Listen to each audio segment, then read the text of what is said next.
an bɛ bilasirali dɔ kɛ ka mɔgɔw hakili jigi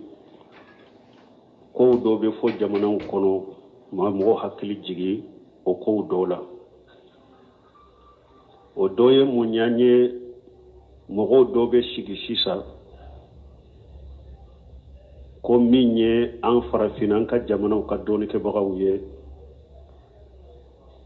ko mɔgɔw tɛ olu ka fatawaw fɔ k'u t'a fɔ an yɛrɛ farafinna bɛ Mali kɔnɔ ka dɔɔnikɛbagaw k'u t'a fɔ karisa ko tɛ dɛ karisa ko tɛ karisa ko tɛ k'u bɛ taa arabuw ka dɔɔnikɛbagaw de fɔ ko Bumbaji ko tɛ Albani ko tɛ Useminu ko tɛ ko k'a kɛ dɔɔnikɛbaga k'a kɛ komi dɔɔnikɛbaga ma deli ka tɛmɛ Afiriki ya fewu ko mun na u t'an ka dɔɔnikɛbagaw fɔ bon nin kuma sugu minnu bɛ sigi k'u fɔ an b'a f'u ye u ka sabali dɔɔni n'a tɛ se ka dawa kɛ ka taa sunna ma n'a tɛ se ka dawa kɛ ka taa kuranɛ ni sunna ma alama ni haji salafu salih a kana mɔgɔw sago u kɔ a kana mɔgɔw sago u kɔ et puis an b'a f'u tigiw ye min ye a ta'assubu al-batilu ka mɔgɔ supporter galon kan u k'a dabila ka mɔgɔ supporter galon kan k'a dabila mɔgɔw commencera k'u ka diina faamu ka avancer u kana mɔgɔ sago kɔ an ka farafina dɔɔnikɛbagaw an ka jamana dɔɔnikɛbagaw minnu tɛmɛna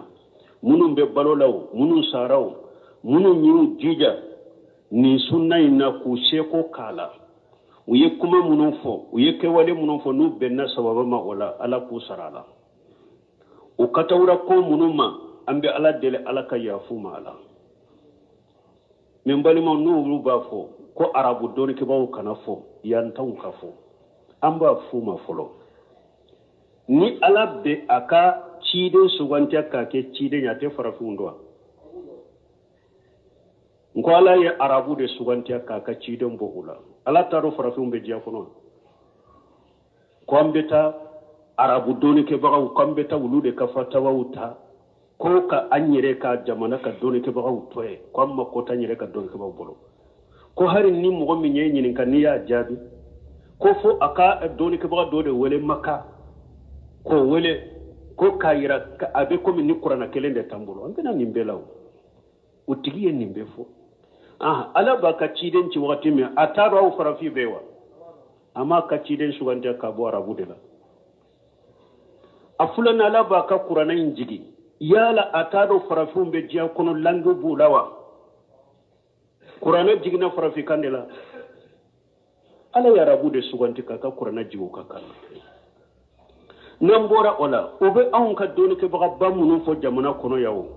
anw y'an ka dɔɔnikɛbagaw Mali u bɛ karamɔgɔ minnu tɔgɔ fɔ an y'u sɔrɔ Mali jɔn ka majaabi kan Imamuna Maliki tɛ yan Mali ka dɔɔnikɛbaga de don wa a bɔra min Saudi tɛ wa aw bɛ karamɔgɔ minnu fɔ anw y'u sɔrɔ jɔn ka majaabi kan an y'u sɔrɔ arabu de ka majaabi kan an y'u sɔrɔ saudikanka de ka majaabi kan cogo da an b'a fɔ saudikankaw karamɔgɔ kana fɔ kitabu minnu tun b'a kalan an bolo yan anw ye fiqhu kalanw de kɛ an ka al-Ghadari tigi maliyɛn dɔ wa Alizeri Abdurrahman al-Ghadari Alizeriyɛn de don karamɔgɔ minnu tun bɛ n'olu b'u yira mɔgɔw la u tun bɛ jɔn ka kitabu la kalan na maliyɛn de don wa risala tigi maliyɛn de don wa Tunisie Ibn Abi Zayd al-Qayrawani a bɛ Tunisie n ko Tunisien de don Mu'tasaru Khalilu ibn Shihaqa maliyɛn don wa n ko Misiriyɛn de don Misira kɛnɛ n ko an y'an ka fɔlɔmɔgɔw sɔrɔ u b'u de ka kitabu kalan yan u y'an kalan olu de la al-Mudawwana min ye Abdulsalam ibn Sayyid Tanuhi yulaqabu bi Sahanun maliyɛn de don wa min ye Mudawwana in san maliyɛn de don wa n ko Misiriyɛn de don ale y'a minɛ Ibn Khasimu min ma parce que Ibn Khasimu de ye Maliki ɲininka Mudawwana la bon Sahanunu taara sɛbɛn a fara ɲɔgɔn kan ka sabu a bolo Ibn Khasimu ye maliyɛn de ya cogo dia u ba fo ko beteme an yere ka jamana ka doni ke ba ko ko be arabu doni ke ba fo ka soro an yere ya an ka karamo ba yera nyu yere soro arabu doni ke ba de ka majhabika an yu soro be arabu doni ke ba de ka kitabu ko loyo de la kalanna munaw be mugubba ulu masisa de ko bumbaji kanade ko albani ko beta wulude nyinin kaduta ni eko ko ni hari fatawa ko ku dalente ela ko fo kata mo do de wole makaka nyinin ka ko abe ko ni qur'ana kelende tambolo ni yere yado nu ye makanka nyinin ka be qur'ana kelende fo yo qur'ana kelende fo ishraku ko o yike ko kuma de sembentia ishraku ni qur'ana kelende be ebu bali ko kanu nyinin ka qur'ana kelena munna ishraku me demsenu be mi fo demsenu ye sira min daire la de internet ko ina nu yu kan nindu fatawa ke yade nu be bumbani nunu ka fatawa nyine ka filuka ka useminu ka fatawa nyine ka filika kalbani ka fatawa nyine ka filu na nu tate kelenye de o de yu corona fili ko mo kan nunu tabila ku ulu tata ulu dole kele mu fulu nu be sigi kan nun kuma ufo nu shikari yerela o beta visiti ke anajili ke yoro min ko beta tiniji farafin dotro utea nko be farafin dotro toya ni hara shikara yerela beta yerela je tiniji dotro de farafin dotro utea nko na wire banana beta tiniji kata yere furake anka farafin dotro utea ko farafin banna yere dela munna beta tiniji ka farafin dotro utoy au ka fari koro banaw minye diya koye au madda farafin dotro la au tara arabu dotro feo bo minya an ka dina bana ya mbo le to awbolo aw ma ka far ko bana minya jiya ko amo to farafin dotro bolo ya aw banka dina bana de to aw bolo ya akanka jiya faka kanka la garafa aw mbo de to awbolo ka sura aw fatawakkilati awla ko dola ni mugo minyi ikele nyinen kay ba jabi munna na yiye jamala na yi nyinen kay ba jabu minna ko kelente dombe de awla aw kele nu yaw nyinin ka fatawa minna ba tigi jabi minna anun nabe jamala nu yaw nyinin ka fatawa abu jabi minna ko kele unte abe fantan jabi chogomi anabe na fulu tigi jabi chogomi ko kele unte jamana dola nu yaw nyinin ka fatawa kele na ba jabi chogomi na tara jamana worela na nu yaw nyinin ka fatawa kele ba jabi chogomi ko kele unte dombe da awla arabu ka aywa doni ke bagaw fulu wuluma dina fale foila ute fatawa yele mani mo ka siranye ute fatawa nyolo ni jamaye ute fatawa nyolo mani mo ka nafolo e ala kote ciden ko be salafu kote nute mindo yere no yu nyini ka doni ma sa bafu Allahu alam ube bafu la adri nten nindo na u ka fatawa be yele mani jamana sagoni population sagoye ani fatawa min be ke jamala ni kele ni mo mi nyini ka tajo hari ambora marashi ko mina jamana kono ya mogo do be karamogo do be wo kelempew ni yu nyininka u ka telefoni na marshi be tugru ba fo marshi te islamiya ko no sigira u ka dere sura ba fo ko fo itala dombe de awla tucha kuma kelenta wala yere tabulo kelenta wala yere ate kuma kelena yere voto ku fule ni ya do nyininka jamala ko wote be tugru aye do vote la namma do be ke tuguri a kelempo ni na kelempo do ni ya nyininka vote ko be mi fuye jamana ka vote ko ishe mbwala ni mbebe jamana ko namba bedo no be dawla tuguri ko awbe awambe mi faw demisenu akuma sira ku ka galo munum bila kene kade o be nindo fatawa munun kede nabi albani ta nunu nyine ka filu ka kali sheikh albani gumbaji ta nyine ka filu ka kauseminu ta nyine ka ode yu kono na fili no ba fe kam goba nin doni ke baga bawla ka ru yere dro nyira mo la pour ka umuga ka tilo tigeya ne ma fo ewa ko arabu doni ke baw ne doni ke baga bamunun temnan tu la boside minye ewa untemena aka fota na ka keta minni qur'ana ni sunna ni ciden ka taburo na alaka sara herala nin temena ka fota ni ewa ka keta ni qur'ana harisa ma nyogon tale ma chamma ale ma chamma ma ko shito kuma nonuna uka kuma munun benna sababa mu nu ya fonye ka koro yu fonye ka koro anyu soro be sababa ka alhamdulillah uye kuma munun fonye ka qur'anye ke wale munun soro ngoro ya ka koro anyu soro soro ni qur'ane sunna ma be ambu bila ma chamma be mu fa uye ukana asage ka bola de ala de ko fashalu ahla dhikri in kuntum la ta'lamun ala ko naten min do ay doni ko bawo nyinin ka awa doni ko baga nyuma bi dana yabe mo munun ka doni ko baga doni ka bi ulama ahli sunna mo munun fora dana ya buka ayuka kasi tunyina ko ka kitabu nyini de aku ka fatawa nyini akabo filila bul khaymul jawjin ka kitabu shaykhul islam bun tamin nu ka do fi farafi aw ma fu doni ko ba matte me farafi o me unnobe mi kitabu min be bumbaji bolo diya fantannani aka fatawa min be murasi diya fantannani ni diya fantannani bado aka kitabu be diya fantannani ube kala on wona ba bolo maryam ni ko ayo kitabu dila ka fatawa be diya fantannani bela be bado be ba ka kitabu do be ba ka kitabu kala diya ka fantannani aban bolo miya useminu ye bara minke diya fantannani aka kitabu na ka fatawa na ka agida on wona ba bolo miya albaniya jawyoro min ke hadisa la sunna la bidia kelelila ciden ka hadisa tentelila ani gona dombolo yor jumaya ayam mo lafiya anye mi fo min be tile tinyama alata ciden ka sunna la manhaji salafu salih o nyanyi ne ka tilo la de ni mo nyanyi ka tila nyode fo mbe arabu kando nin diplôme sugo bimbolo yo nge lugha do nge nahwu do ante minoka ko al ilmu qala Allah wa qala rasul wa qala sahaba hum uli irfani min ben nunu ta nyini kafo mo ye jamana kuna anyini kafo mo ye de ne abe min nawa dum sunu kuma sere kam min famu ka ka fatawa dugu munun be jamana kono ya ku saga awma ko abe mo décourager ko e wa kana bumbaji nunu ka fatawa fo ya kana use nunu ka fatawa fo kana albani nunu ka fatawa kan nyere tan nunu ay kan ka nyere ka don ka baw nyene ka qur'ana jigina nyere ka don ka baw ka qur'ana jiginu kana mun be na sababa ma yoro me ala ki sara mun ne yire jija min ke dina la ala ki sara nin ka tawra yoro me ala ka yafima me sinio biyo sinio sinin keno aye bumbaji ka fatawa nyini aya ka kitabu nyini de aye useminu ka fatawa nyina ka kitabu nyini de aye sheikh albani ka fatawa nyina ka kitabu nyini de nunun de mattinu ko kene dina e uma dina fere jo yoroma uma jinya fere population kan ninduma uma jinya fere ewa uka nafoloma uma jinya fere uka togoma uma jinya fere ko jama be grino fe ni tara yoro fo mugo kate ko be bino fe nunu make o chogolaw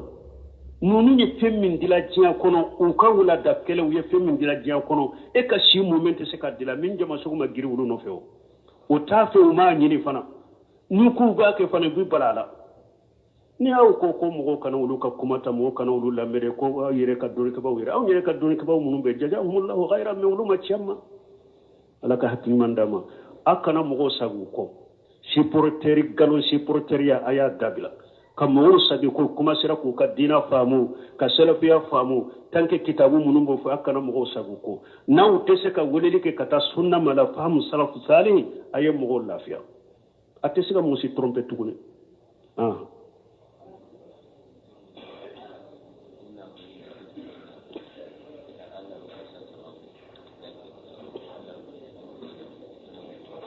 bon ni ñin kali minke ko kafo mogo ma kafo ñen ni soro ala ni karasa sababu ko be cogodi bo iba fo de ñen ni soro ala de koso o kose karasa ka sababu summa fulana ci den ko ka summa inde doy nin ko ni kerane ube ne ni soro ala ta kofe karasa sababu iba fo ni cogodi la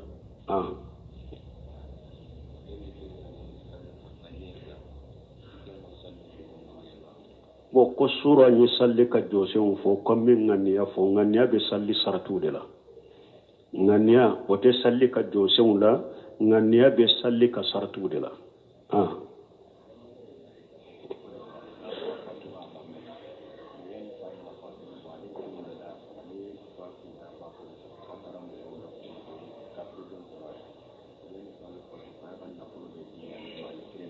como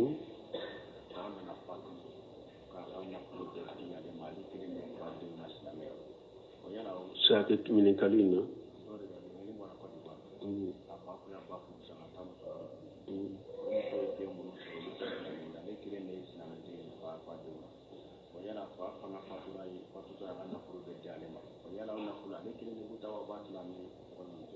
bon ni nyenyi kalimin ke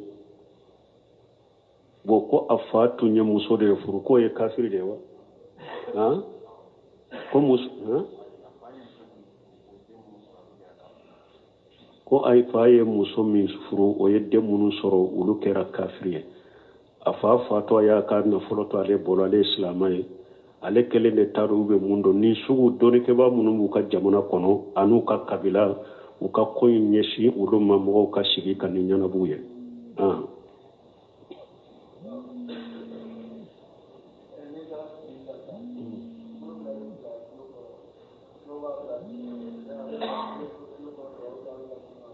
bo koni tara sujuru la bolo fula do ba bila sen koro do ba fula abila tilo koro ibe sujuri bi bolo fula ni nyogon jede ibe bolo fula samatende ku nyesi koro ma bolon koni nyesi koro ma kuda ka sujuru ke nu nyogon je alayhi salam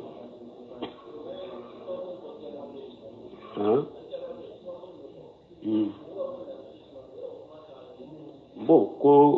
qiyama do be suma ko min fo ko do ko la resi suno be to de kuma fula bala don ke baw bolo don ke baw do bolo ko la resi suma don ke baw do bolo ko ala yere de be suma do dilaye ko la resi sumate Allahu alam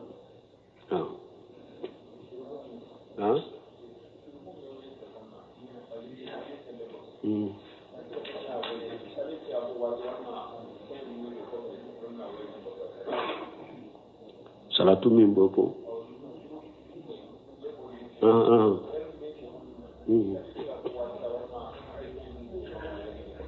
boko ewa application no telephone no abu la ka foni eri tilebe bo wo uye eri min fo ko tilebe bo ola no o eri tile bora ibn nafila sallo wati de ba ube fo ka 15 minutes de faraka parce que tiden ko ni tile bora qida rumuhi tile boli ndrontere tiden ko fo tile ka bo ni tamannu hake bo qida rumuhi doni ka baw yode jate mina ko 15 minutes nyona tile ka bo ka se qida rumuhi ma ko obe 15 minutes nyona hake de la donc wala fo ka tile bila na bora nu ko misali la tile bo ko 6 heures de fo ka bila de 6 heures 15 ibe salli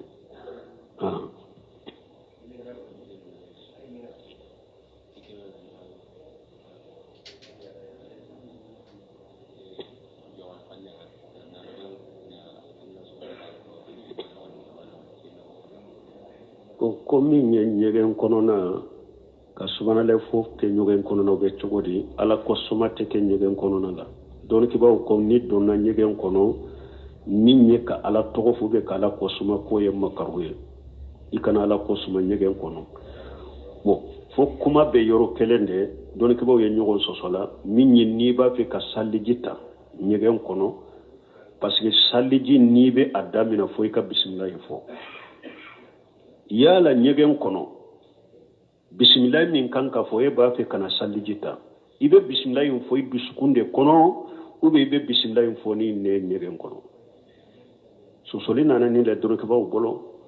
do ko komi doni ke baw ya ko ala kana ko suma kana fo nyegen kono ko la ka bismillah fo ibe sukun kono salijita binato do ko ayi ninye koy kana ala ko fo misiri kono ube kana kuma misiri kono ko haramu ya lento denu ke bawo bolo de doni ke bawo ko makaruhu de da kuruhu tanjihi e nyegen kono ko ka bismillah kala to min foli min balila nyegen kono ko haramu te de ko doni ke ba be benna ka ko makaruhu de do kuruhu tanjihi na ma haramu ka kuma nyegen kono ma haramu ka la ko suma nyegen kono ma haramu de ko kuruhu de do munne ko kurhudo parce que hadisa sabati le simana ni cide nyere ye mugobbali koy kana kuma nyegen ko hadisa sabati le mana ni cide nye mugobbali ko ala ko suma kana ke nyegen kono me odi ya to fuqaha ko makaru parce que nyegen yoro nyugulende yoro segulende ani ala to ko foli manka donc wala to fuqaha ko makarudo ikana ala ko suma nyegen kono ko sisa don ke wa fana bolo ni ko masna makaru da ma haramu darura ni haju be makaru keli la daga moye darura ni haju be makaru keli la daga moye bo ko nyegen kononana ka ala kosuma makarude kurhu tanjira ma haramoya ni ni be salliji damina ka fo bismillah doni ke bagaw do bolo wajibi diro doni ke bagaw do bolo ni be salliji taka bismillah ko wajibi diro doni ke baga pancama bolo sunnatul muakkada sunna gelende do ni ko ni be salliji mina ika bismillah fo donc ko min ben ni chogola ni nyamma karude ni do ko wajibi do ko sunna gele wala ibe bismillah fo ida yere de kono nyegen na salliji damina to parce que nan ko ewa ala ko suma foli mu nyegen kono makarude do haaju ni darurabe makarula daga ni nyem makarude ni nye wajibi de ube do bolo sunna gele donc bismillah fo nyegen na ni ne nyere de Cheikh Abdallah Bombaji be ne ndeka ako jikru to ikano fo de mais ni be salliji de ta bismillah fo ni nende parce que bismillah foli doni ke baga do ko wajibi de do chaman ko sunna gele de do donc ikano to e makaru kama iko fo kuno semin fana rahimahullah tuma me yem masaila info ako do ko ikafo idusukun kono ako do ko ay komi ala ko suma nyegen kono makaru de rama haramu ya bismillah fana foli do yake wajibi do yake sunna ko ikafo inenka donc la kuma sahale nye minye bismillah fo inenka nyegen kono donc jikri to iki dade ka bawlula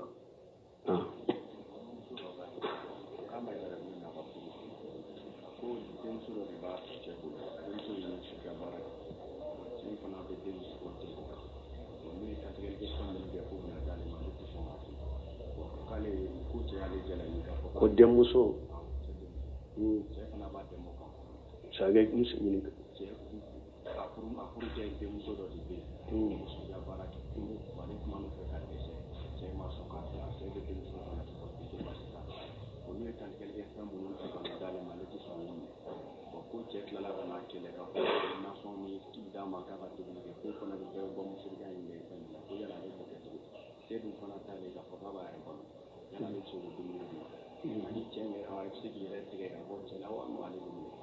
bon ni min ke ñininka ko alece ko demmuso be musrikiya baraw ke bon ko be nani kantigali feŋuñe ko ale kumana ka dese ko a cee fana ba demmuso inde deme musrika baraw la ko nu nanani kantigali fe munu ñe ko ale ba fa tudu ko ani fana cee yere ba deme musrikiya min na ni cee be nasongu min di ale mu be cogodi o amme min jaabin ninna na ya soro adde muso be musrika bara mina dankaniya be bolo minna kon nim baga min fulen nye o ya akantige boli de la ube akantige to ye fe hure to de to fala minte alay ube akantige to o ya ko ka setane bara do de la o ye setane sagar do fo mo do de anana na o ya kantige ni o dankaniya soro li bolo sogo min ni baga min ay kanodo ito de do me ka chebe na songo wore mindima minte nun ka kantigale fe setane kantigale fe unye ube sogo min nana e madankanyate e bolo ko ka musriki ya sogo ni ka setane sogo indelo o doni dagara me dankanya soro li bolo ko min kantigere bolila ube kantige to fe ngore fora la ni alate kanodu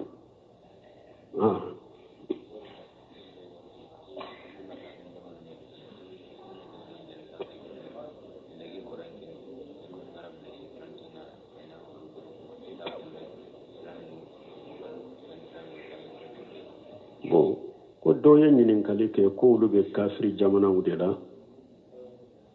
bon ko ni tarante serate ko b'a fo mogo katu ka joli di pour ni mogo min jogira tarante la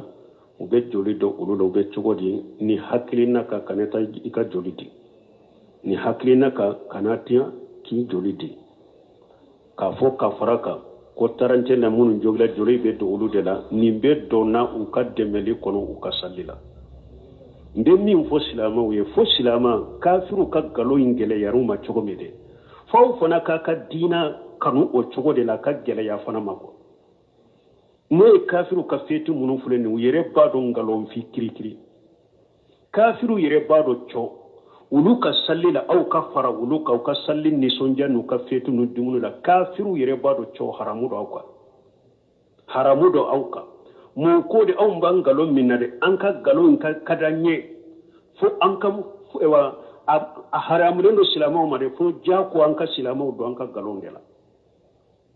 olu be kadon nunu nyere di aw ma ka feti la munna u ka feti bonyata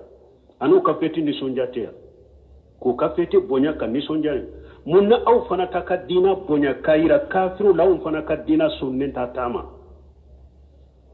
antin ni sonjani ataka ni sonjaye antaw fona ka feti nye amma ko ta ka kadola ni aw ba ka feti nyaga chogo minna kada unyede anta kada anye katemauka una silamu te sika ninjira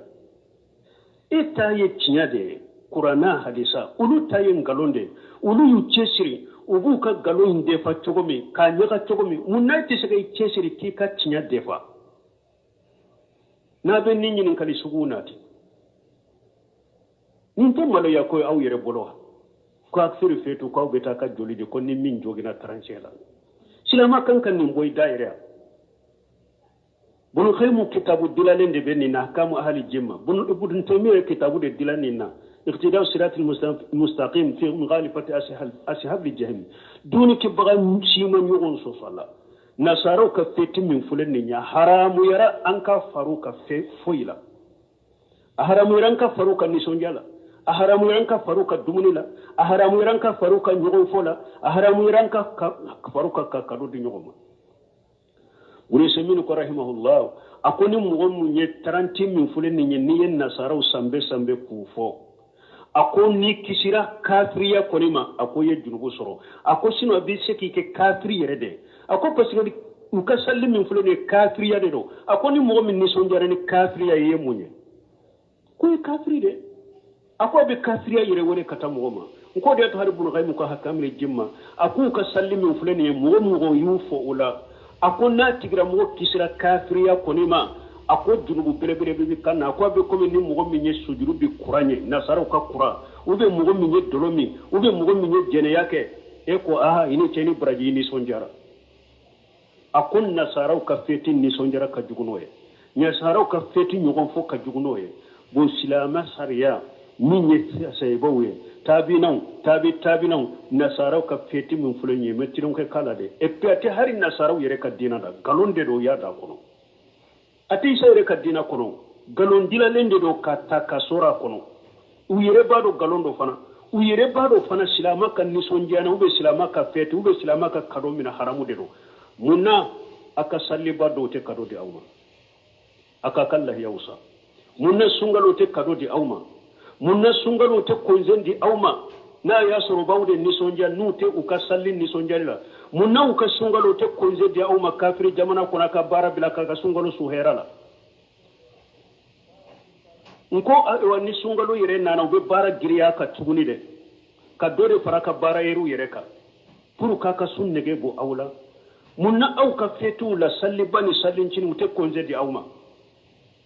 aka ka sallu ka unyama munna utoke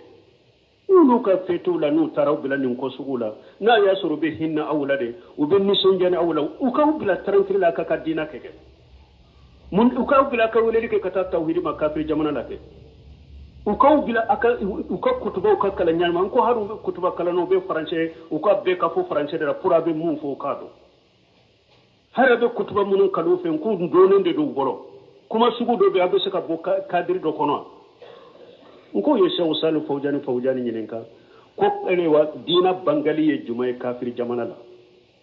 ako dina bangali ye minye kafir jamana la ni be se kale amur wonna hayke be se ka weleli ki katika tawhidima ibe se ka kafiru ka kafir yayira ibe se ka yirula ka taye ngalonde ate foila ka dawa ke kata tawhidima ka dawa ke kata sunnama kale amuru ke kan hayke ako ni go se ko ke kafir jamana la ka farai ka salli ni ka sunka yi ka dina bange me ka fo kafiru yanto yambe salli kafiru yanto yambe su aw tese ka mogo wine kata tawhidima aw tese ka shirku yafo aw tese ka kafiranu ka tasiraw lagosi ka mogo bola ako aw maka dina bange wala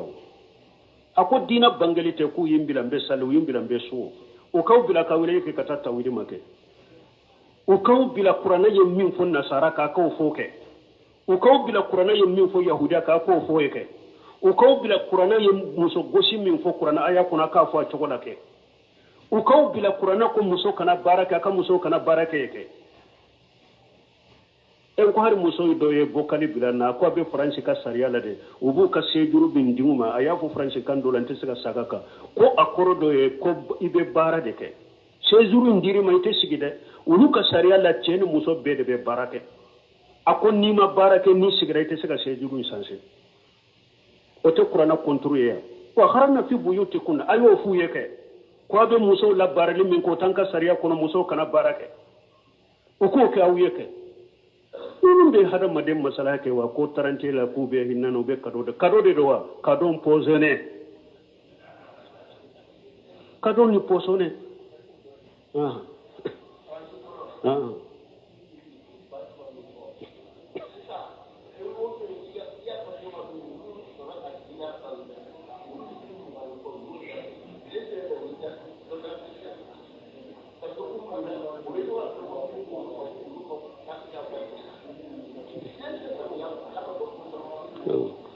ko sisan k'u y'a fɔ ko faransi misiri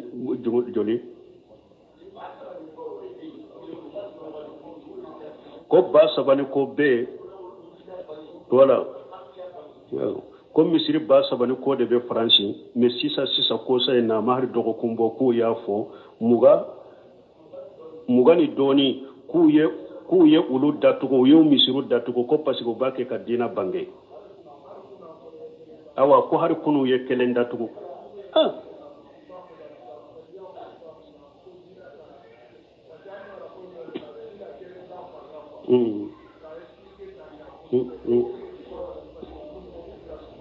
voilà ala ka hakiman dama seerew fule ka di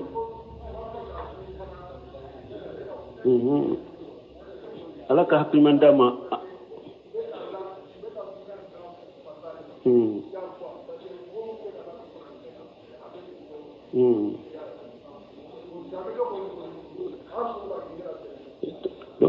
seerew sɔrɔla dɔ ko hari sɔgɔma la ya a lamɛn minnu b'a kɛ ka diina fɔ a ɲɛma de u b'a kɛ k'olu kɛlɛ u b'a fɛ ka olu kɛlɛ ka misiriw datugu donc aw b'a fɔ k'olu ka fɛtu la k'u ye cadeau di aw ma posɔnnew bɛ ka d'a ma aw bɛ posɔnne don aw kɔnɔ ala ka hakiman di an n'u ma quoi fo silama a ka ka diina ɲɛdɔn aw fana ka dusu a ka diina ye dɛ a ka jɔ a ka diina ye olu b'u ka nkalon defa cogo min aw fana k'a ka tiɲɛ defa a k'a yir'u la anw ta ka d'an ye ka tɛmɛ aw ta kan anw ta ka bɔ an bolo ka tɛmɛ aw ta kan anw ta kanu bɛ an na ka tɛmɛ aw ta kan an ma ko ta ka foyi la fo kafiri k'a dɔn silama tɛ i fɛ fo kafiriw k'a dɔn a t'u ka diina fɛ dɛ fo kafiriw k'a dɔn k'a t'u ka fɛtuw fɛ dɛ mais hari k'a dɔn k'a fɔ dɔw ye dɛ silamɛw b'u danbe ka taa silamɛw ma dɛ k'a fɔ nasaraw ma kafiri ye k'a fɔ yahuda k'a b'u tɔɔrɔ mun bɔnɛ y'aw sɔrɔ dɛ mun bɔnɛ ni balaw ye sisan silamɛw sɔrɔ la hawla wala quwwata illa billah subhanakallahumma rabbana bihamdika ashhadu an la ilaha illa anta astaghfiruka wa atubu ilayk